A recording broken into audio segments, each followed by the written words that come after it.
paso es hacer como una simulación de examen en vivo entre todos, y si surgen dudas justamente de las preguntas que yo voy a ir planteando, propuestas para esta clase, vamos a ir explicándolas, ¿bien? O si ustedes mismos tienen alguna duda todavía pendiente de lo que están estudiando para el parcial próximo, también lo pueden plantear, ¿sí? Eh, Normalmente estas preguntas por ahí nos van a llevar a analizar otras cuestiones, ¿sí? La idea es que lo que yo acabo de elegir como preguntas de parcial nos ayuden a meternos a otros contenidos, ¿sí? Para que puedan salir otras preguntas u otras ideas específicas. ¿Bien?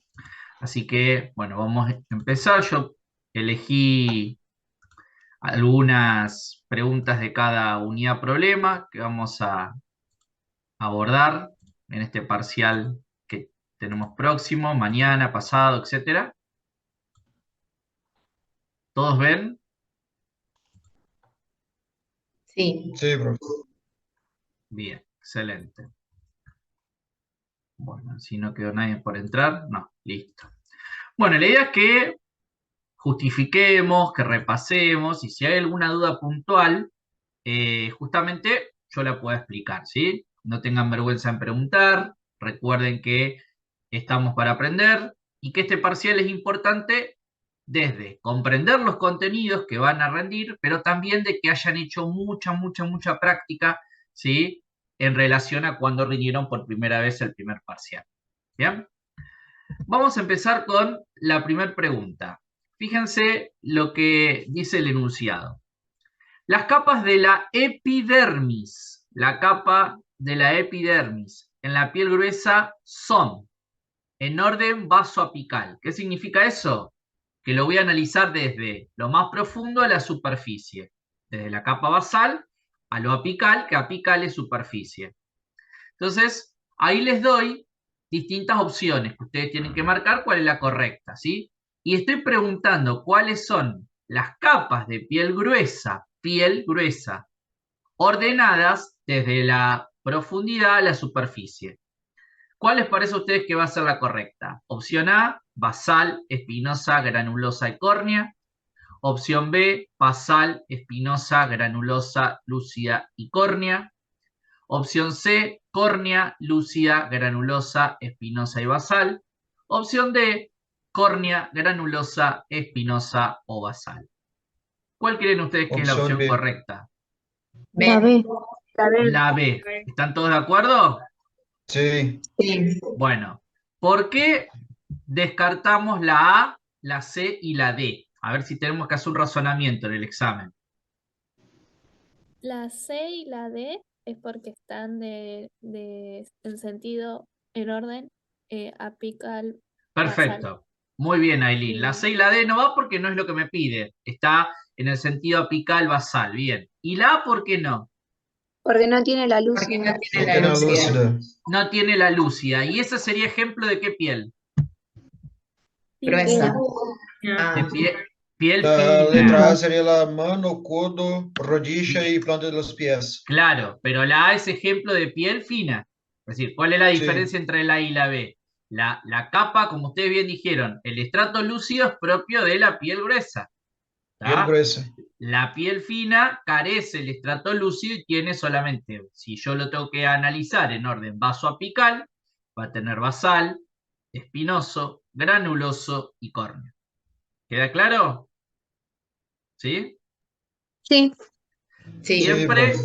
traten de analizar el sentido de las respuestas, ¿bien? Y en función de lo que pide, ¿sí? Bien, vamos a la siguiente pregunta. El potencial de transmembrana en reposo, ¿sí? El potencial de transmembrana en reposo. A. ¿Se debe a la diferencia de permeabilidad de iones? B. ¿Se debe al flujo pasivo de iones? C. Ambas o D. Ninguna. ¿Qué les parece a ustedes? Estamos hablando del potencial de transmembrana en reposo. Ya está. ¿Qué La les D. parece? Ninguna puede ser, la D. Ninguna. ¿Por qué, Leo, te parece que ninguna? ¿Alguien dice, piensa como él? ¿Ninguna? Porque el PTM no era cuando el flujo de los iones era igual a cero, cuando no había un flujo de iones. No, no significa eso. Es decir, flujo neto igual a cero, lo que vos dijiste, Leo, es perfecto. Pero cuando hablamos de flujo neto igual a cero, no significa que no pasan iones, sino que todo lo que entra es igual a todo lo que sale. Por ejemplo, si te están entrando 2 iones de sodio, te salen 2 iones de sodio. Si te están entrando 2 iones potasio, te están saliendo 2 iones potasio. ¿Sí? Ah, claro, claro. Eso Sí, sí. significa flujo neto igual a cero. ¿Está? Entonces, ¿cuál sería la respuesta? Es decir, un potencial de transmembrana, y fíjense que les puse a propósito reposo. No hay un reposo absoluto, no hay un reposo estricto, porque la membrana sigue teniendo flujo de sustancias. ¿Cuál les parece entonces que va a ser la correcta acá? La C. Para mí es la B. Vas. Para mí la Ah, C. la C. ¿Quiénes dijeron la C? ¿Por qué? Porque se debe a la diferencia de la permeabilidad de los iones y hay flujo pasivo de Bien, iones. hay un flujo pasivo y hay una diferencia de permeabilidad de iones. Bien, excelente. Ahí está. Recuerden que en un potencial de transmembrana, yo tengo la membrana plasmática, ¿sí? La membrana plasmática, cuando está en estado de transmembrana, es un potencial, significa carga eléctrica. Por ejemplo, si es la neurona, son menos 70 milivoltios. El exterior está positivo, el interior es negativo por las proteínas y el equilibrio Shiptona. Ahora, cuando hay potencial de transmembrana, como dijo Leo, muy bien, hay flujo neto igual a cero, por ejemplo, para cada uno de sus iones. Bien, todo lo que entra de sodio trata de ser igual a todo lo que sale. Todo lo que entra y sale de potasio va a ser igual a todo lo que entra y sale, ¿sí? de potasio. Todo lo que entra y sale de cloro va a ser igual a todo lo que sale de cloro, ¿no? Entonces, hay un flujo neto igual a cero para cada uno de sus iones. Pero a pesar de que haya flujo neto igual para cada uno de sus iones, por ejemplo, el sodio en el LEC va a tener 145.000 equivalentes y el sodio en el LIC, por ejemplo, va a seguir siendo de 10.000 equivalentes. Entonces, la respuesta A me dice que en un potencial de transmembrana hay diferencia de permeabilidad de iones. Es decir, los iones están en un flujo neto igual a cero. Todo lo que entra igual a todo lo que sale. Pero va a seguir existiendo entre el líquido extracelular y el líquido intracelular una diferencia de concentración. Ahora, como existe una diferencia de concentración entre el LEC y el LIC, por ejemplo, para el sodio afuera tiene 145.000 equivalentes. El sodio adentro tiene 10.000 equivalentes. Y esta entrada de flujo pasivo es porque están en equilibrio. Entonces hay canales que, ¿se acuerdan cuando yo les mostré la neurona? Hay canales que están abiertos permanentemente en un momento donde no hay estímulos. ¿Bien? Entonces, cada ion va a tratar de llegar a su equilibrio, de que todo lo que entra sea igual a todo lo que sale. Por eso se habla de un flujo neto igual a cero. Lo que no implica de que un flujo neto igual a cero significa que no lo atraviesa ningún ion, sino que tratan de buscar el equilibrio. Tratan de buscar el equilibrio entre lo que entra y lo que sale. Pero si yo sigo analizando la concentración de cada ion en particular entre el LEC y el LIC, hay diferencia de concentración. Por eso la A es correcta, como también la B es correcta. Entonces, la opción que ustedes van a marcar, como bien dijeron algunos, es ambas. ¿Bien? El potencial de transmembrana en reposo se garantiza por la diferencia de permeabilidad de iones y al flujo pasivo de dichos iones. ¿Se entiende la respuesta? Sí. ¿Sí? ¿Todos la Sí. entendieron? Profe, Sí. Sí. yo tengo una duda. ¿Viste la Dime. bomba? Sí. Bueno, ¿tiene flujo activo, puede ser? La bomba es flujo activo, exactamente. Si yo te hubiera puesto acá C, bomba, sodio, potasio, TPasa, y la D es todas correctas, vos tendrías que marcarme todas correctas. Acá podríamos agregar que que también para garantizar el potencial de transmembrana, la bomba, recuerden que la bomba lo que hace es mantener que el sodio esté afuera, por cada 3 sodio que te saca, te mete 2 potasio adentro. Entonces, la bomba lo que intenta mantener es que el sodio permanezca afuera y que el potasio permanezca adentro. Es decir, la bomba garantiza esa diferencia de concentración. Esa diferencia de concentración que vos necesitas tener en el potencial de transmembrana en reposo. ¿Bien? Entonces, otro ejemplo, yo acá no lo puse, pero si estuviera, por ejemplo, en el punto C, bomba sodio-potasio, y la D me dice todas son correctas, marcaría todas son correctas. Porque la bomba sodio-potasio ATPasa consume un ATP para regular un movimiento activo, porque se está moviendo el sodio, ¿dónde va? De donde hay menos a donde hay más. Eso es un movimiento activo.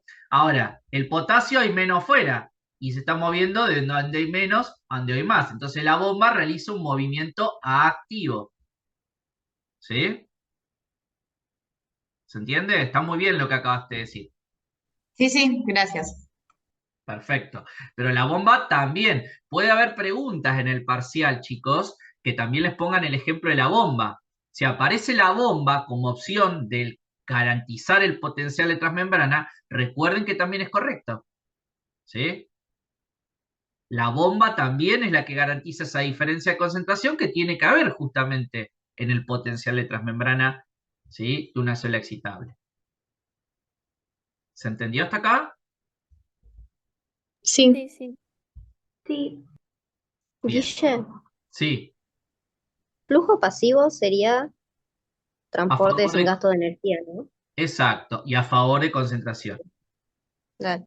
Flujo activo, gasto de energía y se mueve contra gradiente.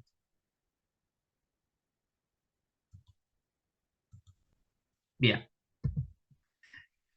Una pregunta de social, de prácticas y representaciones, que es un texto del profesor Staffolani, de la Cátedra de Medicina y Sociedad, que el texto se llama El estudio de las prácticas y representaciones sociales, y les pregunta en base a ese texto, ¿el estudio de las prácticas y representaciones sociales posibilita desarrollar estrategias de A, diagnóstico precoz, B, promoción de la salud, C, promoción de la enfermedad, D, prevención de la salud o E, rehabilitación de la salud?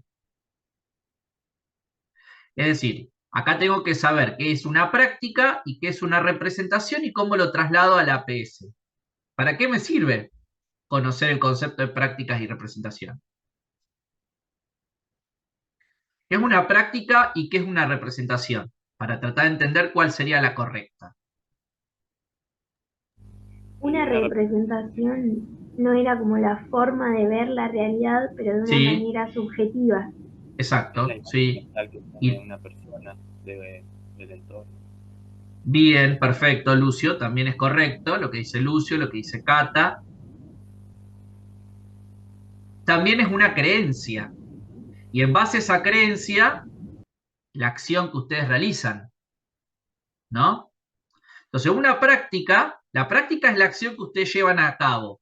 ¿En base a qué? A una representación, que esa representación es una creencia o un conocimiento empírico acerca de una problemática o de una realidad determinada. Entonces, tomar conocimiento o tomar creencia de un dato para después ponerlo en práctica a través de una acción. ¿A vos en la atención primaria de la salud te sirve para hacer diagnóstico ese dato? ¿Te sirve para promocionar la salud de la población? ¿Te sirve para realizar prevención de enfermedades?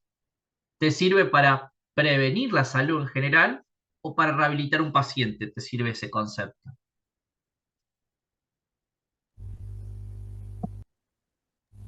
Yo digo que es la B de promocionar la salud. Bueno, Lucio, sí, coincido. ¿Alguien más dice otra cosa? Para mí es la B. Bien, La la B. respuesta correcta es la B. Bien, recuerden que uno, cuando tiene un hábito, cuando uno realiza una acción, esa acción lo primero que tiene que hacer es promocionar. ¿Qué significa promocionar?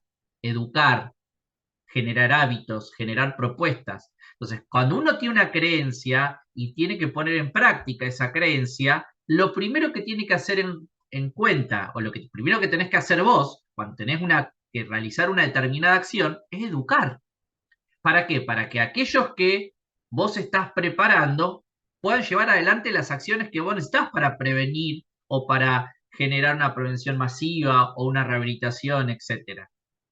¿Bien? Entonces, las prácticas y representaciones sirven en la APS para hacer promoción de la salud. Porque en base a una práctica o una representación yo puedo educar a la población. ¿Sí? Y a partir de ahí establecer la segunda propuesta de la APS, que es la prevención de la salud. No hay prevención de salud sin promoción. ¿Bien? ¿Se entiende? Sí, sí. Profe, una duda. Dime. Sí. Essas representações da saúde, por exemplo, poderia ser por infografia? Todo lo que sirva, todo lo que sea. Pues una Bien. infografía, un recorte periodístico, una información que te pasó. A ver, si vamos al caso de la UP3, Verónica, que leyó, ¿se acuerdan? Un Sí, recorte, una noticia sobre las células madre. Bueno, eso sí. es una práctica y representación que se generó justamente Verónica. Otro caso que podríamos poner acá justamente para este segundo parcial es el de María, que va con su pareja a la consulta. Bien, recuerden que muchas veces muchas mujeres van embarazadas sola a la consulta, no con el padre. Y eso nos sorprende muchas veces porque hay una práctica y una creencia de que justamente el rol de género es que la mujer vaya sola al control y no acompañada. Entonces, por eso decimos que hay distintos contextos que nos pueden hacer pensar en qué es una práctica o qué es una representación. Bien, ¿Sí? dale, gracias. Pero una infografía sí puede ser tomada como una práctica y representación. Dale, gracias. ¿Todos entienden este concepto, chicos? Sí. Sí. Sí. Bien.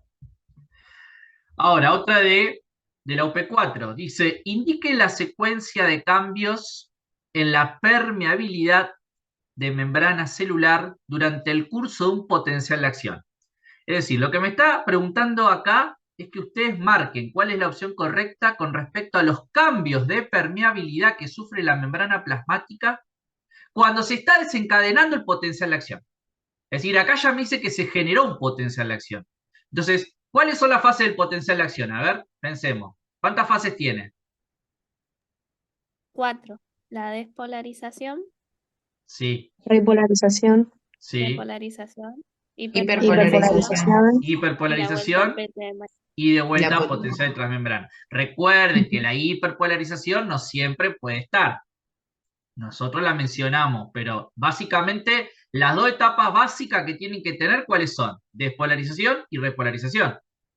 ¿Está? La hiperpolarización es un componente más, ¿sí? Pero el potencial de acción en sí tiene despolarización, a todo o nada, ¿sí? Porque supera el umbral, y después una repolarización. Después, esa repolarización lo está llevando al PTM. Ahora, la hiperpolarización, no todas tienen hiperpolarización. Acuérdense de eso, ¿sí? No todos tienen justamente hiperpolarización. No es necesario que todo potencial de acción curse una hiperpolarización. ¿Bien? Puede ocurrir. Ahora, ¿cuál será la opción correcta entonces? Teniendo en cuenta que las dos fases más importantes del potencial de acción es que hay primero una despolarización y después una repolarización. Tengo que saber cuál es el flujo de ion para la despolarización y el flujo de ion para la repolarización. Entonces miro la respuesta A, dice incremento en la permeabilidad de sodio, seguido de un incremento en la permeabilidad de cloro. La respuesta B dice incremento de la permeabilidad del sodio, seguido de una disminución de la permeabilidad de cloro. C, incremento de la permeabilidad del sodio, seguido de un incremento de la permeabilidad del potasio.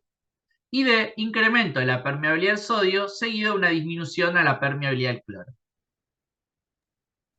La ¿Cuál les opción parece que es C. la correcta? Es la opción C.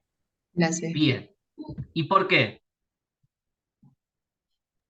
Porque Es cuando correcta, se sí. desencadena un PTM, se abren los canales voltaje dependiente de sodio, que eso hace que la membrana se vuelva mucho más positiva Sí. y cuando llega cercano al potencial del membrana de sodio, se abren los canales voltaje dependiente Muy bien. del potasio que hacen que se vuelva a polarizar.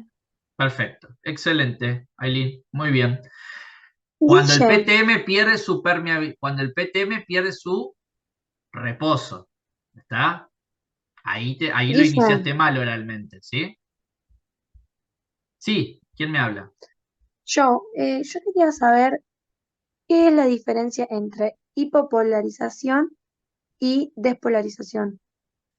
No, hipopolarización no existe. Es despolarización, repolarización o hiperpolarización. Porque lo había visto ahí va, ahí lo busco bien y te digo. Hipo no, puede ser un error de tipeo. O Ah, si es bueno, material entonces capaz nuestro, que si es sí. material nuestro, puede ser un error de tipeo, pero si Porque no, dice no. que el no propagado es hipopolarización o hiperpolarización. El potencial no propagado. Claro. Claro, en realidad el potencial no propagado es el potencial local, el potencial generador, ¿sí? A ver, vamos de Listo. vuelta al ejemplo. Es decir, ustedes saben que para que se genere un potencial de acción, ¿qué tiene que haber? Superación del nivel umbral, ¿no? Entonces, yo tomo un potencial de transmembrana de menos 70 milivoltios y tomo el umbral,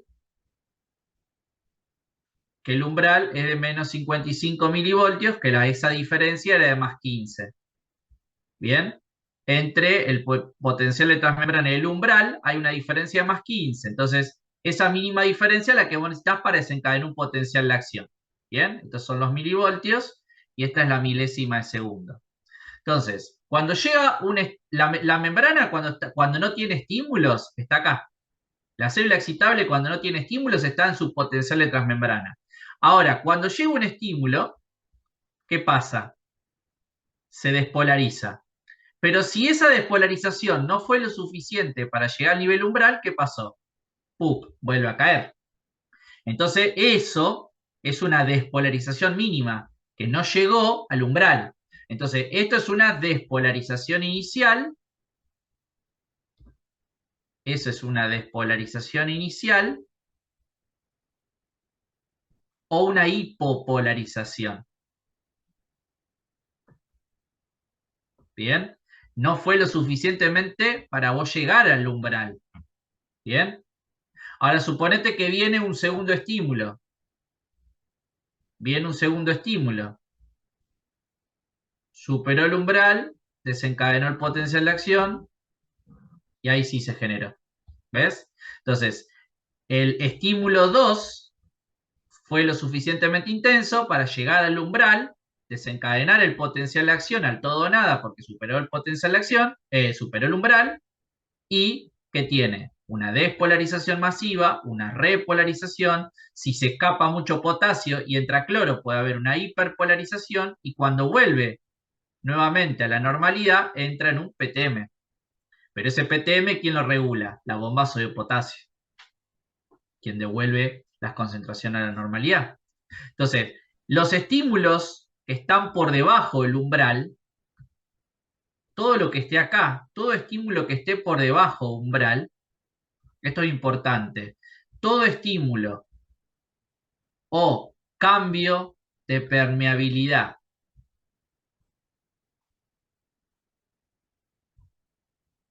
¿sí? De permeabilidad que no supere el umbral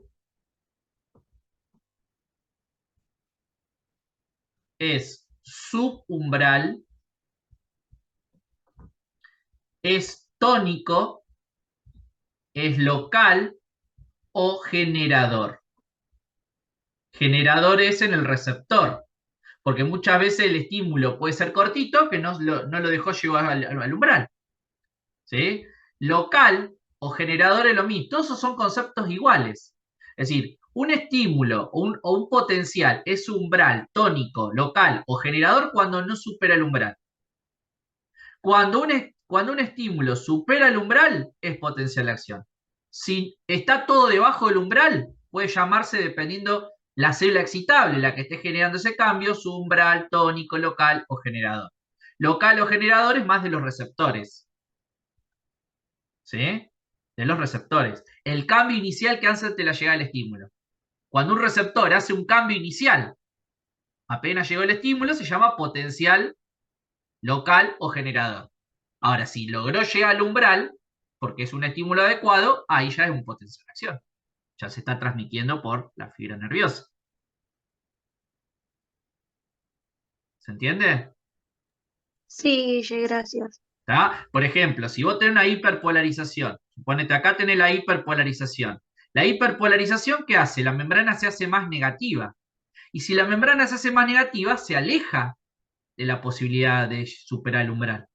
Entonces, ya sea un estímulo hipopolarizante o de despolarización inicial básica que no superó el umbral, o un estímulo hiperpolarizante, te aleja de la posibilidad de llegar a un potencial de acción. ¿Sí?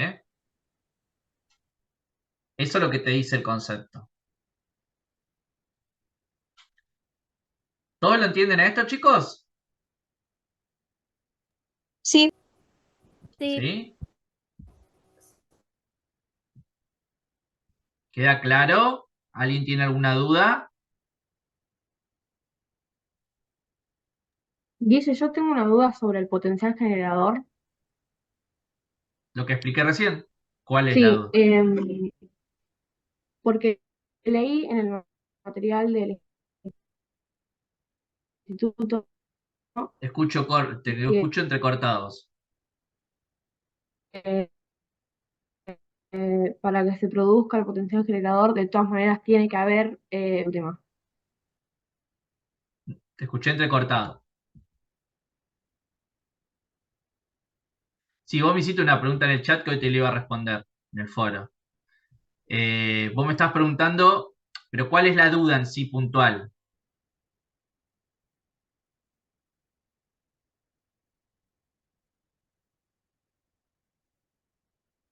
Te escucho entrecortado, Male, no me... O escríbeme en el chat.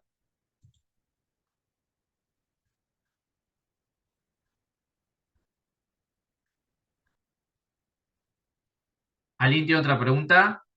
No, salió.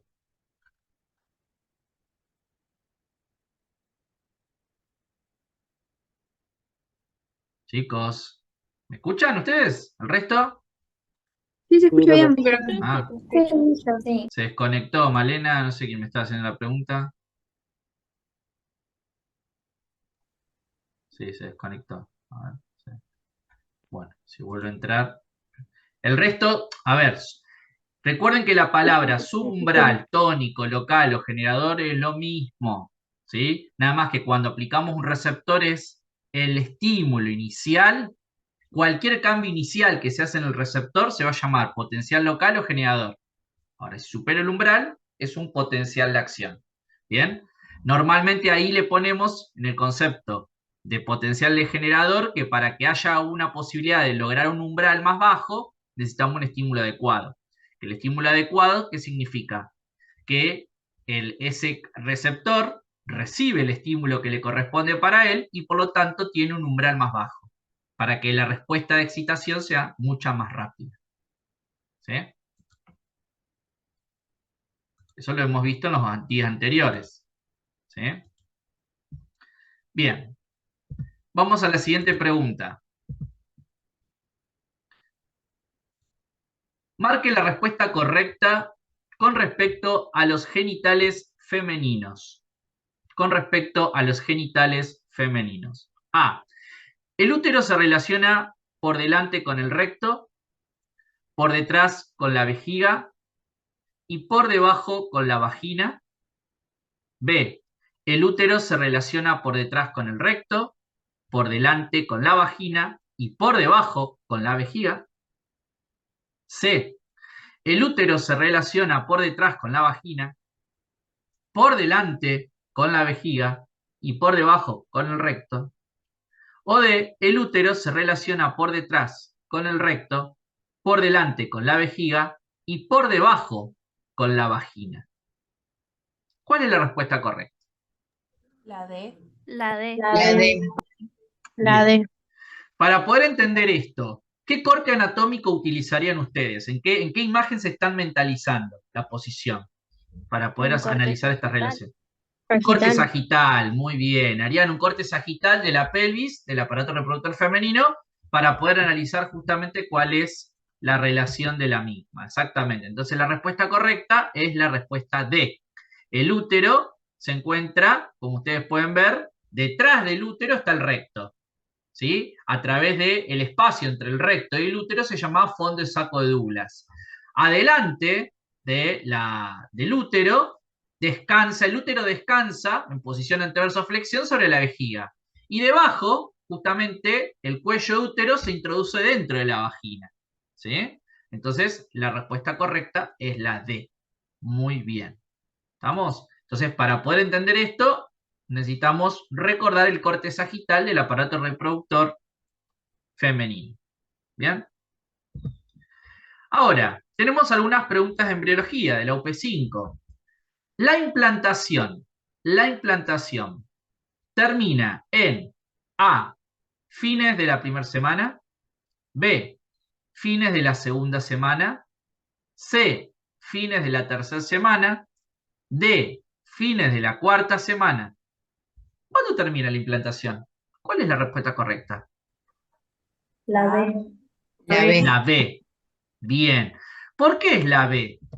Se me fue la otra pregunta. Bueno, es la B, sí. Ya me adelanté a la siguiente. La marco acá y la dejo porque lo puse mal el papel. Acá abajo. Bien. La B. ¿Por qué es la B? Porque es cuando se va a producir el sangrado de implantación. Sí, eso es un dato extra, pero a ver, ¿por qué no es la primera semana? Todos cometen el error y dicen que es la primera semana, pero... Porque Porque la implantación no está en la primera semana. No podría ser. Comienza la primera semana. Sí, pero en realidad, a ver, ¿qué es lo más importante que ustedes tienen que saber decir? ¿Cuándo comienza la implantación? ¿Cuándo comienza?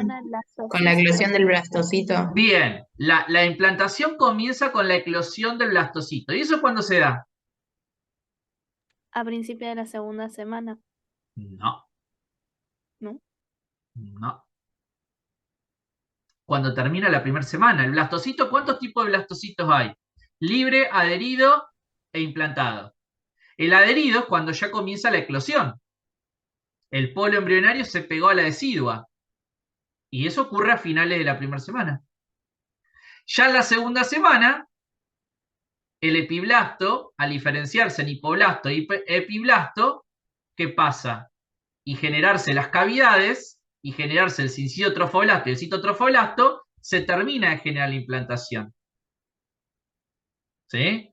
Termina de eclosionar por completo el blastocito, pero se diferenció el macizo celular externo en cito y en sincicio, y el macizo celular interno en epi y hipoblasto.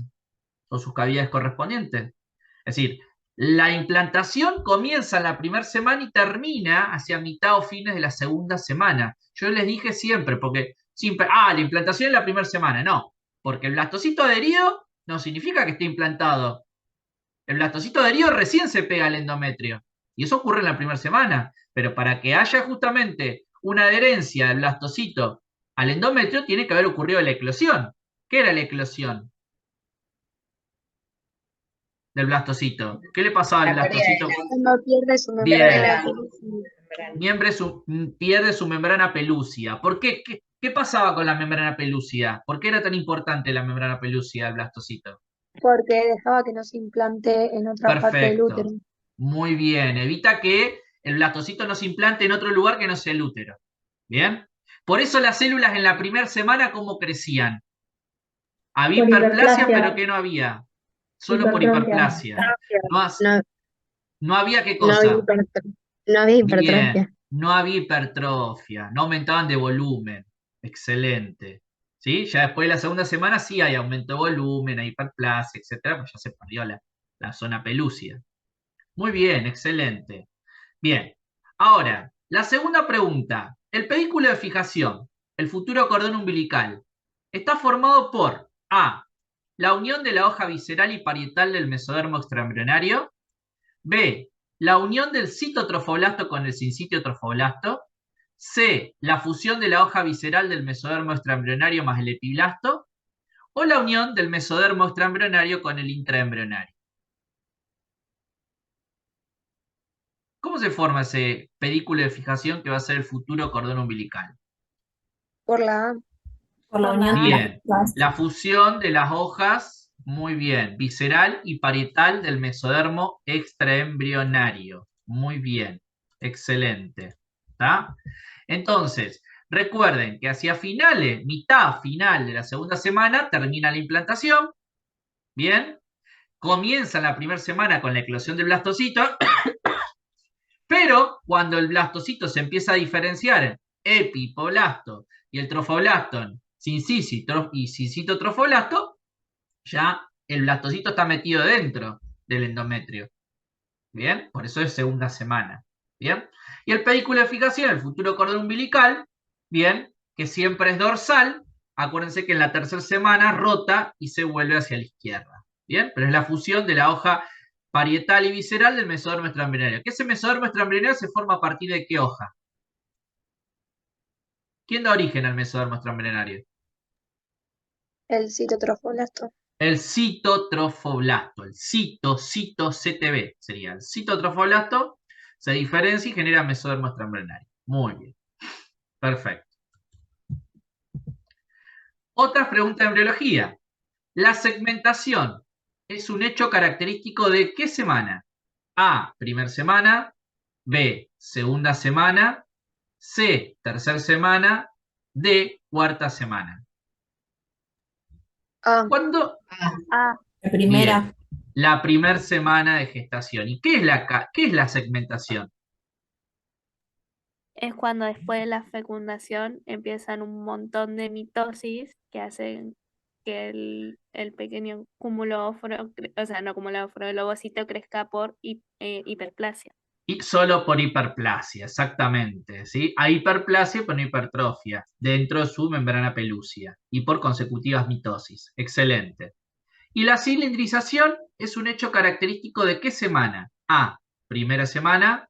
B, segunda semana. C, tercera semana. O D, cuarta semana del desarrollo. ¿Cuándo ocurre la cuarta. La D. Bien, en La la cuarta semana, la D, la cilindrización. Y esa cilindrización va acompañada con el desarrollo de ¿qué sistema que comienza en la cuarta semana? Del tubo neural. Muy bien, las colas de cilindrización se va dando el crecimiento del tubo neural. Muy bien, del sistema nervioso. Excelente. Bien, otra pregunta de la OP5. ¿Cuántos controles se recomiendan como mínimo a una mujer embarazada? Esto tiene que ver justamente con carné perinatal. ¿Cuántos controles se recomiendan como mínimo a una embarazada? A, de 2 a 4. B, 5 o más. C, 10 o más. O D, 15 o más. La B. La B. La B. Bien, ¿por qué? ¿Por qué le parece que es la B? Porque en el carnet perinatal aparecen como mínimo 5 controles. Bien, como mínimo son 5 controles, pero ahí pueden ser más. ¿Se acuerdan que dijimos? Como mínimo 5 controles, lo cual no significa que no pueda realizar más controles, porque si un embarazo de riesgo, como mínimo van a necesitar 5 y después todos los controles consecutivos extras que va a tener, ¿sí? Porque el mínimo de controles según la Organización Mundial de la Salud y la Organización Panamericana de la Salud, la cual fue aceptada según protocolo por nuestro Ministerio de Salud Nacional, es que son 5 más, ¿sí? La respuesta correcta es la B. Muy bien. Se recomiendan como mínimo una embarazada 5 controles y a partir de ahí, si tiene factores de riesgo, puede tener más controles. ¿Bien? Ahora dice, María cursa su primer mes de embarazo. Bien, María cursa su primer mes de embarazo. Bien, durante el periodo embrionario, ¿sí? María dice que está en el periodo embrionario. Recuerden que el periodo embrionario se divide desde la fecundación hasta la octava semana, pero a su vez se divide de la fecundación a la cuarta semana, en el periodo de desarrollo trilaminar, en el desarrollo de segmentación celular, y después de la cuarta semana en adelante, ¿sí? Comienza a formarse toda la organogénesis, etc. Es decir, María cursa su primer mes de embarazo, entonces estamos incluyendo hasta la cuarta semana de gestación. ¿Bien? Entonces dice acá, A, se formó el disco germinativo trilaminar, se cierra el tubo neural, se empiezan a formar los órganos, o todas son correctas. Es decir, durante ese primer mes de embarazo de María, que está en el periodo embrionario, ¿bien? ¿Cuáles de estos hechos ocurrieron en María ya? La opción C. respuesta es la A. ¿Cuál? La A. ¿Por qué? Sería ¿Otros dijeron la... la C? Para mí es la D. Sería en Para el mí es la periodo D. preembrionario, por lo que la organogénesis todavía no se estaría produciendo. Entonces tampoco se cerraría el tubo neural ni se comenzarían a formar los órganos. Entonces ahí descartas B, C y D. Pero un primer mes de embarazo son 4 semanas. En la cuarta semana, ¿qué tenés? Claro, la cuarta semana la incluye igual. La está incluyendo la cuarta semana. Por eso sería la D, la B. Ay, la D. La D. Ah, Claro, todas. exactamente. Primer mes de embarazo incluye la cuarta semana. Y en la cuarta semana se cierra el tubo neural. El tubo neural se tiene que cerrar para formarse las vesículas. Si no, no se forman las vesículas. Y el sistema nervioso, ¿no es un sistema? ¿No está dando origen a órganos? ¿El tubo neural? Entonces la respuesta correcta es todas. ¿Sí? Porque en la tercera semana ocurrió el disco trilaminar. En la tercera semana comenzó a formarse el sistema nervioso a través de la neurulación, y en la cuarta semana se forma el tubo neural y se cierra el tubo neural para dar origen a las vesículas. Ahora, la formación del sistema nervioso, ¿no es formación de órganos? Cuarta semana. Sí, están empezando y el primero que empieza a formarse es el sistema nervioso. Entonces la respuesta correcta es todas. En María ya está cursando todos los periodos. ¿Sí? María estaría acá. María ya estaría a full en la etapa B y C, pero el A ya ocurrió. ¿Sí? Pero el B y el C estaría ahora ocurriendo. ¿Sí? Entonces son todas. ¿Estamos? Piénsenlo de ese lado. Es decir, ustedes tienen, el primer mes incluye la cuarta semana de gestación. Entonces tengo que considerarlo todas las posibilidades. ¿Se entienden, chicos? Sí, sí. Sí. Sí. Bien. Ahora, un nacido a término tiene la siguiente edad gestacional. Es decir, un recién nacido a término. ¿Bien? ¿Quién me permite? ¿Qué test me permite? Además de esta pregunta, yo hago otra cosa. ¿Con qué test puedo llegar a valorar este dato? Un recién nacido a término tiene la edad gestacional. ¿Quién me permite obtener? Bien. Ustedes pueden llegar. ¿Qué pasó? Se me desconectó la tabla.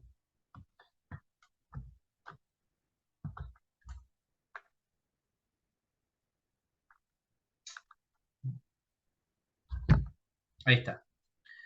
Ustedes pueden llegar a evaluar la edad gestacional mediante el test de Capurro. Muy bien. El test de Capurro evalúa la edad gestacional postnatal. Entonces, ¿cuál sería la opción correcta para decir que es a término? A, 30 a 34 semanas. B, de 34 a 37 semanas. C, de 37 a 42 semanas. O D, de 42 a 45. ¿Cuál sería la opción correcta para decir que está en esas semanas a término? C. 37 a 42 semanas. 37 a 42 semanas. Bien. Van a ver que ahora en crecimiento y desarrollo le van a tomar esta como correcta, pero en pediatría van a ver que se reduce a 37,5, se coloca a 41 semanas. Ya 42 semanas es tomado como un posttérmino. ¿Bien? Más por las diabetes gestacionales. Crecimiento y desarrollo sigue manejando estos datos, pero cuando ustedes lleguen a pediatría van a ver que va a aparecer 37,5 a 41. ¿Sí? Y como dijimos, el test de Capurro me permite poder llegar a esta valoración. Ahora, si ustedes quieren conocer la edad gestacional durante el embarazo, ¿qué usarían? Una ecografía. Muy bien. Si quieren saber durante la gestación cuál es la edad gestacional, utilizarían la ecografía. Bien. La edad gestacional. La edad gestacional prenatal utilizan la ecografía, que es lo más exacto que les va a dar la edad gestacional. ¿Bien? Siguiente pregunta.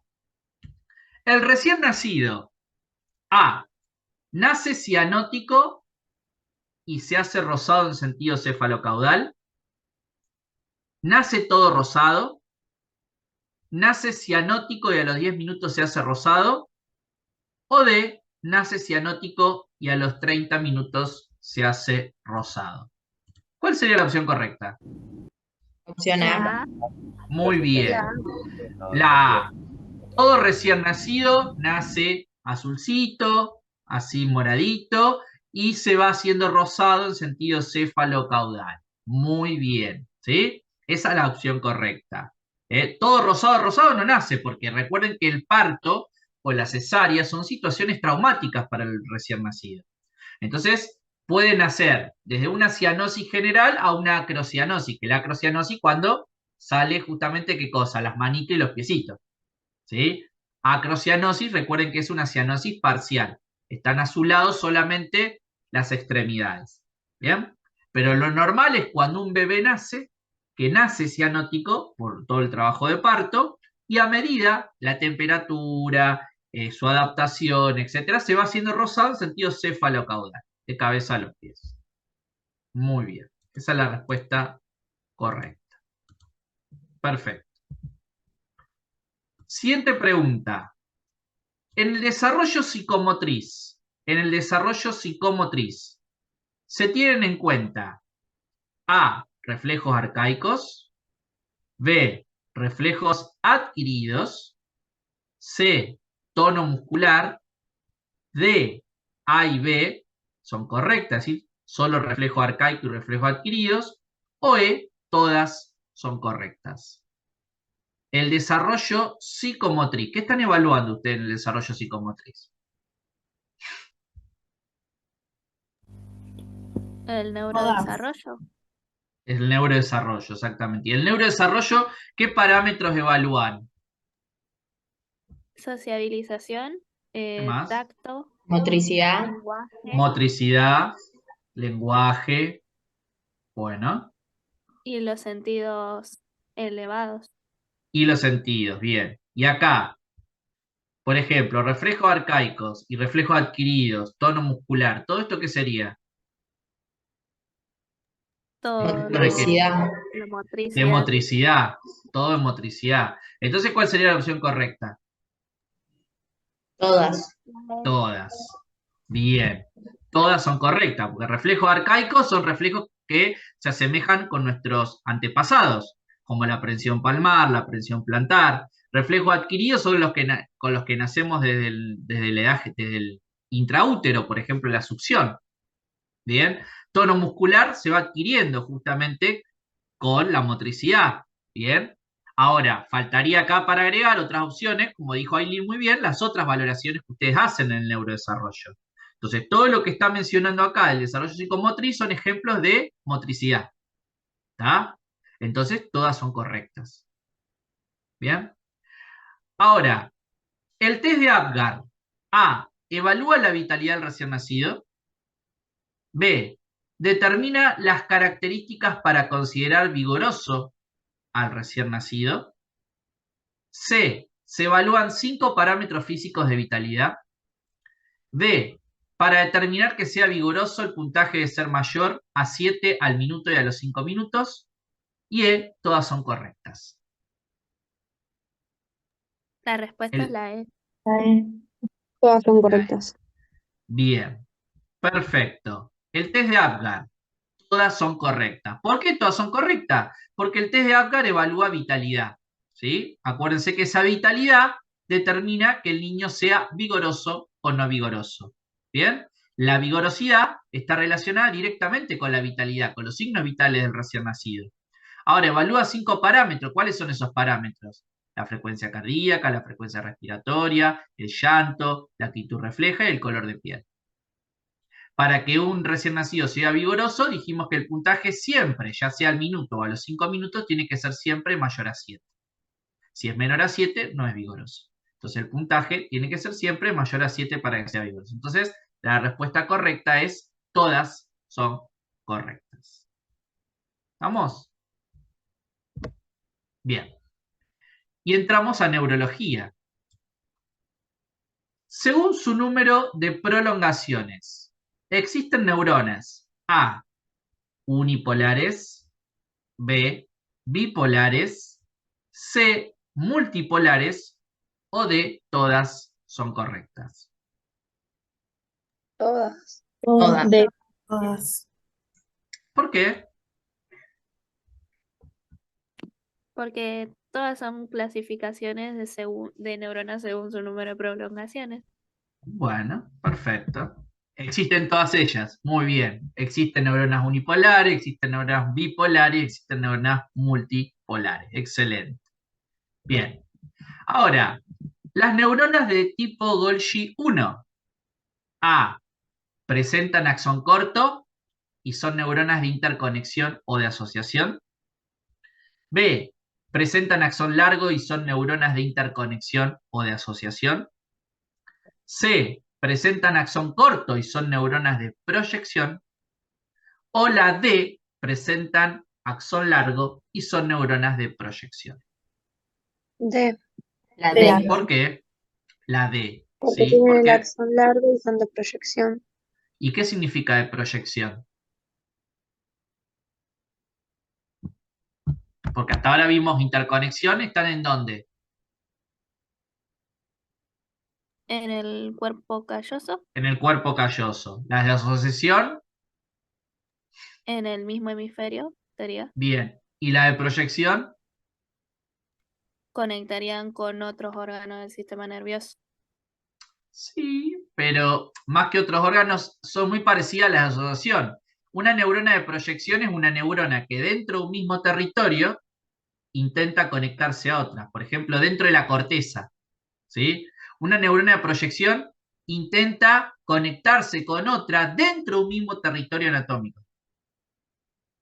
Por ejemplo, en la disociación dijimos una neurona que conecta el área sensitiva con el área motora del mismo hemisferio. Dos áreas distintas. Ahora, las neuronas de proyección conectan distintas neuronas dentro de un mismo territorio anatómico. ¿Se entiende cuál es la diferencia? Sí, sí, sí. ¿Sí? Por ejemplo, la corteza cerebral. La corteza cerebral tiene 6 capas y cada capa de neuronas tiene algunas Golgi 1 y otras Golgi 2. Las Golgi 2 son las que tienen axón corto, pero también son neuronas de proyección, porque están uniendo neuronas dentro de un mismo territorio anatómico que es justamente la corteza. No estoy saliendo de la corteza a unirme con, por ejemplo, el tálamo. Ahí ya sería un ejemplo de asociación. ¿Se entiende, chicos? Dice, una pregunta. Sí. ¿Las de interconexión también se las puede llamar comisurales? Comisural, exactamente. Muy bien. Yo la encontré en el Grandi así. Es término re antiguo. El libro Grandi, si bien es un libro básico para que ustedes lo estudien y es muy fácil, hay terminología bastante antigua. ¿Sí? Es lo mismo. Claro, sí, sí, porque Comisural. lo escucho en todos lados como de interconexión y yo lo había leído Sí, sí. como comisurales. Es lo mismo. Es lo mismo. Es lo mismo. Comisural o de interconexión. Perfecto. Pero sí está bien. ¿Se entiende, chicuelos, hasta acá? ¿Qué diferencia hay entre una de proyección, una de asociación y una de interconexión? ¿Sí? Interconexión son neuronas que unen regiones de distintos hemisferios. Asociación, neuronas que unen regiones en el mismo hemisferio, pero que están en distinto lado. Y de proyección son neuronas que unen en un mismo territorio anatómico sectores. Entonces la respuesta correcta, como ustedes dijeron muy bien, es la D. La neurona es de axón largo, la Golgi 1, pero se la considera de proyección. ¿Bien? Perfecto. Ahora, por el agujero rasgado posterior, pasan los siguientes pares craneales, excepto, ¿sí? Tengo que marcar cuál es el par craneal que no atraviesa el agujero rasgado posterior. Ahora, el agujero rasgado posterior, chicos, ¿es un accidente anatómico de qué piso del cráneo? Posterior. Muy bien. El agujero rasgado posterior es piso posterior. Muy bien. Perfecto. ¿Y cuál sería la respuesta? Tengo A, espinal. El espinal es el número 11. B, trigémino, es el quinto. C, el número 9, glosofaringio. Y D, el número 10, el vago. ¿Cuál sería la opción correcta? Es decir, ¿cuál es el que no pasa? La B. Muy bien. La B. Excelente. Recuerden que por el agujero rasgado posterior atraviesa el espinal, el número 11, el glosofaringio, el número 9, el vago, el número 10. ¿Y qué otra cosa pasa por el agujero rasgado posterior?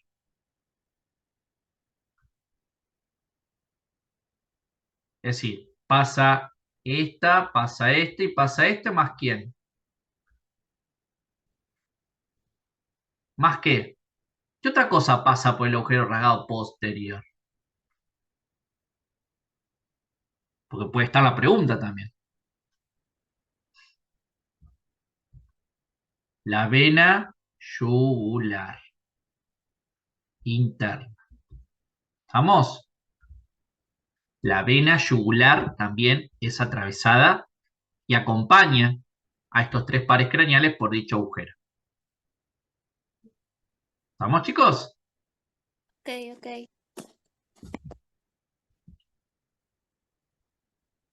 ¿Y el trigémino? Ya que estamos repasando, ¿cuál sería el agujero que atraviesa el trigémino? Tiene 3 ramas y van a atravesar distintos agujeros. Bien, tiene 3 ramas. ¿Cuáles son esas 3 ramas del trigémino? Oftálmica. La Rama maxilar y la oftálmica. Maxilar. Bien. La La mandibular. rama maxilar y la rama mandibular. Perfecto. ¿Y ellas 3 pasan por el mismo lado o cada una pasa por distintos agujeros? La oftálmica por la hendidura fenoidal. Bien, hendidura es La- fenoidal, la oftálmica. Perfecto. La maxilar por el redondo mayor y la mandibular por el oval. Muy bien. El maxilar por el redondo mayor. Excelente. Y la mandibular por el oval. ¿Y todos estos agujeros son de qué piso? Piso medio. Muy bien. Piso medio del cráneo. ¿Bien? Esas preguntas pueden volver a estar. ¿Sí? ¿Se entiende, chicos, entonces? Sí. Sí. Muy bien.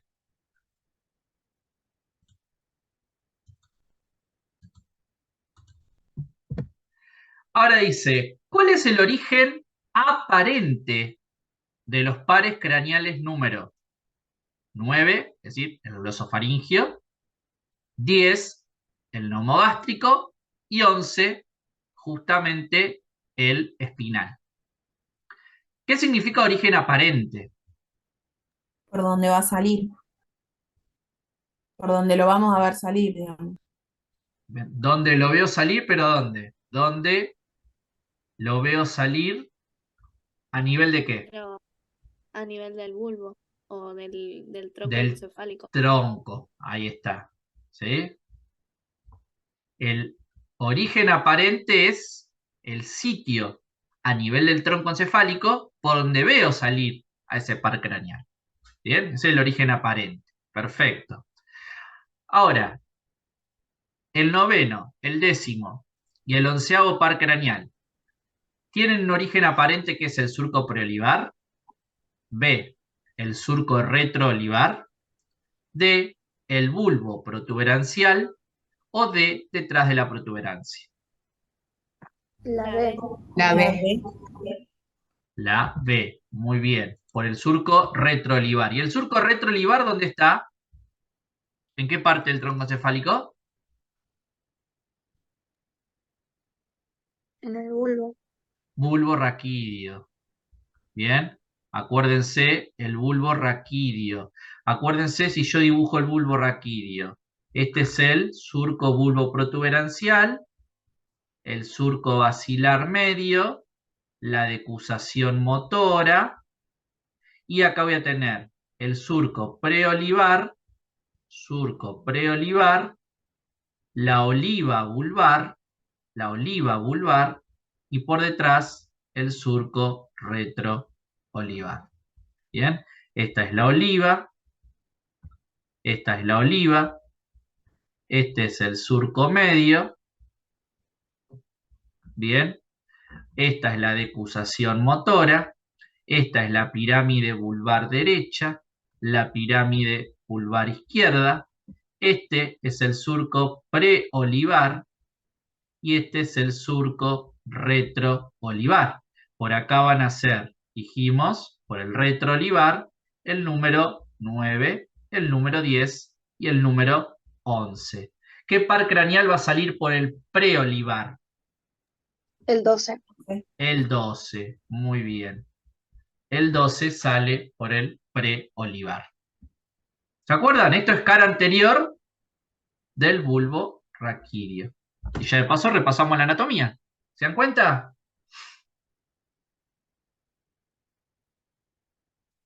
¿Sí o no? Sí, sí. Vamos, Sí, che, Sí. vamos.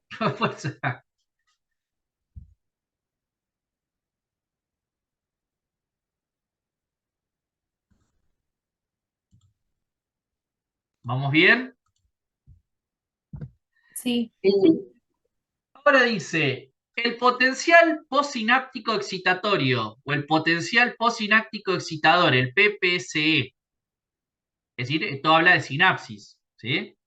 Genera A, un estímulo despolarizante que causa ingreso de sodio, B, un estímulo despolarizante que causa ingreso de cloro, C, un estímulo hiperpolarizante que causa egreso de potasio, o D, un estímulo hiperpolarizante que causa ingreso de potasio. Es decir, estamos hablando de un potencial postsináptico excitatorio. ¿Qué es lo que tiene que pasar para que sea excitatorio? tiene que haber un PTM, o sea, tiene que haber una despolarización de la membrana. A ver, ojo con cuando lo explicás así, Aileen. Es decir, primero siempre hay un PTM. ¿Tá? El PTM tiene que modificar, sería la opción. ¿Tá? ¿Sería la A? Para mí también es la A. Para mí también. Sí, es la A. ¿Pero por qué? ¿Cuál es el ejemplo? Un estímulo, ¿se acuerdan que ustedes tienen una sinapsis? Es la A la correcta, el ingreso de sodio. Para que sea excitatorio tiene que haber ingreso de sodio. Entonces, vamos a la tablita. Guille, Sí, está bien dicho que para que sea excitatorio hace una despolarización y si es inhibitorio hace una hiperpolarización. exactamente. Esa es la diferencia. Acá vamos a ver. Un potencial postsináptico es excitatorio. Tenemos el potencial de transmembrana y tenemos el umbral. Y un potencial postsináptico es inhibitorio.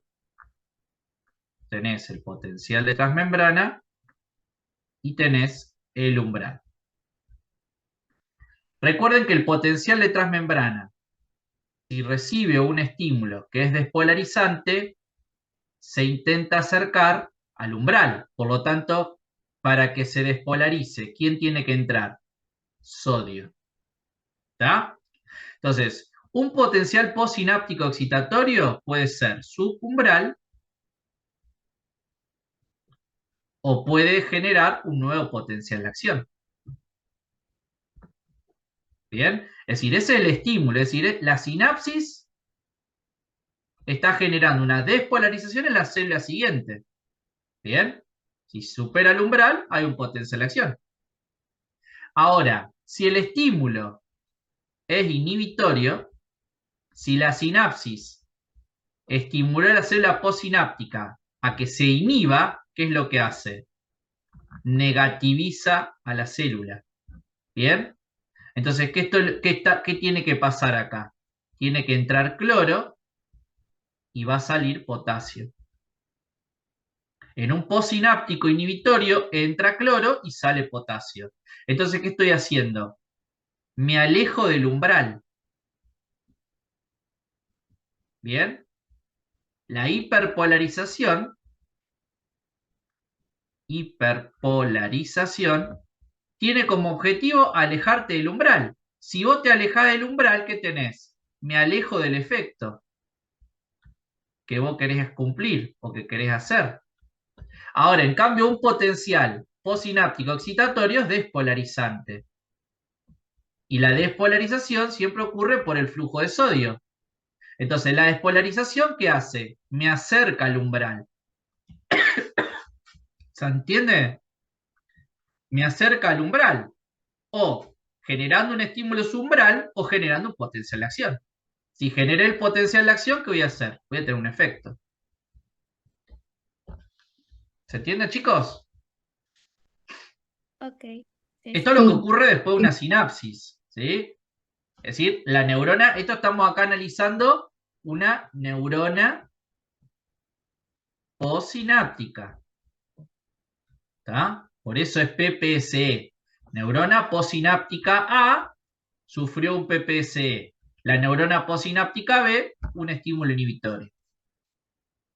Cuando el estímulo es excitatorio, se despolariza la neurona postsináptica. Cuando el estímulo es inhibitorio, se hiperpolariza. ¿Está? Entonces, cuando el estímulo es excitatorio, PPSE, hay despolarización. Para que haya despolarización hay flujo de sodio.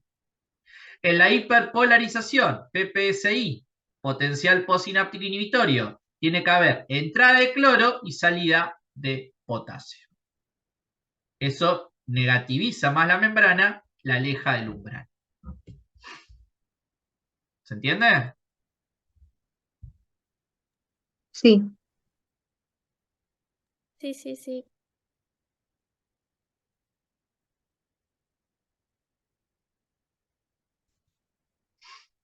Nada. Bien, vamos a la siguiente. Bueno, se me tildó. Esperen, ¿eh? Entonces, esta era el sodio. Ya lo explicamos. Siguiente pregunta. Dice, los hemisferios cerebrales derivan embriológicamente de... Es una pregunta de embriología, del sistema nervioso. Los hemisferios cerebrales derivan embriológicamente de A, telencéfalo, B, diencéfalo, B, mesencéfalo o D, metencéfalo. La La A, bien, telencéfalo, ¿sí? La correcta es telencéfalo, porque recuerden que el prosencéfalo, que era la primera vesícula, la vesícula superior, hacia finales de ya la cuarta semana, a principio de la quinta semana, es como que se dividió en dos vesículas, telencéfalo y diencéfalo. Y el telencéfalo se le dice hoy también a los hemisferios cerebrales. A los hemisferios cerebrales se le pueden decir también telencéfalo, acuérdense. ¿Bien? Perfecto.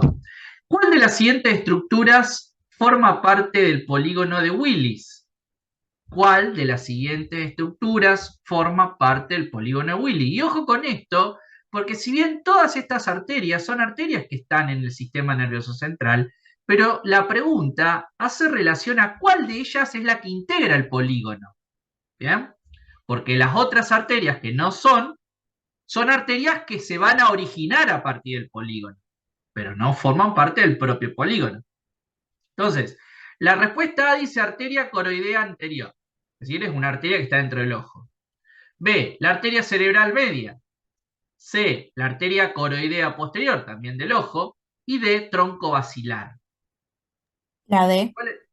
D. La D, dicen. ¿Están todos de acuerdo? Sí. Sí. Bien. Sí. el tronco basilar es la opción correcta. ¿Y qué es el tronco basilar? ¿Cómo se forma el tronco basilar? Donde se unen las arterias vertebrales. Muy bien. Cuando la arteria vertebral derecha se une con la arteria vertebral izquierda, se forma el tronco basilar. Y ese tronco basilar va a ir dando ramitas a la protuberancia, etc. ¿Sí? Y ese tronco basilar termina ¿cómo? En la cerebral posterior. Bien. Y la cerebral posterior se va a unir por la comunicante a la carótida va a dar a la oftálmica y a las ramas anteriores. Y ahí quedó el polígono de Willy. Arteria vertebral derecha, arteria vertebral izquierda, tronco basilar, cerebral posterior, comunicante posterior, carótida, ¿sí? Rama comunicante anterior, rama comunicante anterior. ¿Se entiende? El resto de las arterias son todas ramificaciones que van a ir surgiendo del famoso polígono de Willy. ¿Bien? Perfecto. Las neuronas sensitivas de la sustancia gelatinosa de Rolando, dice, las neuronas sensitivas de la sustancia gelatinosa de Rolando constituyen la segunda neurona de la vía A. Es decir, me está preguntando cuál de las siguientes es la segunda neurona de una determinada vía. Es decir, la sustancia gelatinosa de Rolando en una vía es considerada segunda neurona. Bueno, me está preguntando cuál es la vía en la cual la sustancia gelatinosa Rolando es considerada segunda neurona. A, vía termoalgésica. B, táctil protopática. C, táctil discriminativa y profunda consciente. O D, profunda inconsciente o propioceptiva. La La, muy bien, eso es fácil. ¿Sí? La segunda neurona, que es el núcleo de la sustancia gelatinosa Rolando, está en el asta dorsal de la médula y es de la vía termoalgésica. Es la segunda neurona de la vía termoalgésica. Excelente. ¿Bien? Ahora, otra pregunta dice, ¿a qué se refiere este recorrido? ¿Bien? ¿A qué vía se refiere este recorrido? Receptor, primer neurona en el ganglio de la raíz dorsal, segunda neurona en el núcleo propio del asta dorsal. Con esos datos que te da hasta ahí, hasta la segunda neurona, que es la neurona que está en el núcleo propio del asta dorsal, vos vas a pensar en A, la vía táctil protopática del tacto grueso. B, la vía táctil discriminativa o profunda consciente. C, termoalgésica. O D, profunda inconsciente. La La Bien, perfecto. ¿Por qué es la A? ¿Cómo se dieron cuenta? ¿En qué pensaron? por la, Yo me di cuenta por la segunda neurona. la segunda neurona. Bien, por la segunda neurona. Excelente. Ahora, la vía del tacto grueso, como la termoalgésica, ¿recorren el mismo camino? sí, Sí, pero es no una pasa por ventral y la otra dorsal. Perfecto. Van a usar el cordón espinotalámico. Bien. Usan el cordón espinotalámico. Nada más que la del tacto grueso es ventral y la termoalgésica es dorsal. ¿Y dónde va a variar? ¿Dónde se produce la variación? En la segunda neurona. Que la segunda neurona es núcleo propio del asta dorsal, es para el tacto grueso. Y para la vía termoalgésica es justamente ¿cuál? La sustancia gelatinosa La de sustancia Rolando. gelatinosa de Rolando. Esto solamente cuando los estímulos vienen de tronco y miembro. Ahora, si yo hablo de estímulos que vienen de cabeza y cuello. La segunda neurona va a ser el núcleo sensitivo. ¿Cuál? El núcleo sensitivo del quinto par. Bien, la segunda neurona, es decir, va a entrar por el quinto par y la primera neurona va a ser ¿cuál? El ganglio de Gasser y la segunda neurona la protuberancia. ¿Sí? ¿Está? Perfecto. Todo entra por el nervio trigémino. ¿Estamos, chicos, hasta acá con estas preguntas? Un poquito de todo para poder repasar. Sí, Sí. sí, ya. Bien. ¿Alguien tiene alguna duda puntual para hacerla? No. Yo no. Bueno, a seguir repasando. Los que rinden mañana a las 8 de la mañana, un repasito más y a descansar. Lo que ya hicimos hasta acá es lo que llegamos. Los que van a rendir el día miércoles, sigan haciendo choy, repreguntándose como fuimos haciendo hoy a partir de una pregunta, cómo se puede relacionar con la otra, para ir haciendo redes, ¿sí? Redes de preguntas. Así que bueno, les deseo todo el éxito del mundo, ¿sí? Para todos. Vayan, vimos un montón de temas.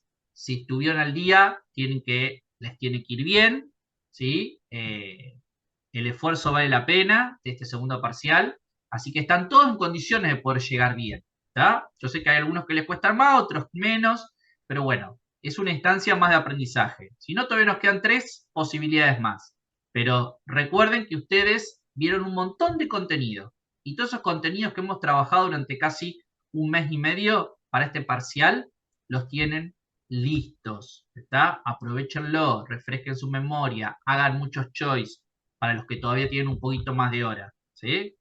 Y confíen en ustedes, ¿sí? No estén borrando respuestas. Si ya están tan seguros, déjenla, ¿está? Si borran respuesta y después remarcan, y a lo mejor es la correcta, ha pasado y quedan desaprobados por esas cuestiones también. Entonces, una vez que están seguros que la respuesta es esa, se quedan ahí. ¿Estamos? Así que, chicos, todo el éxito del mundo para mañana el miércoles y me mantienen al tanto, ¿sí? Gracias. Gracias.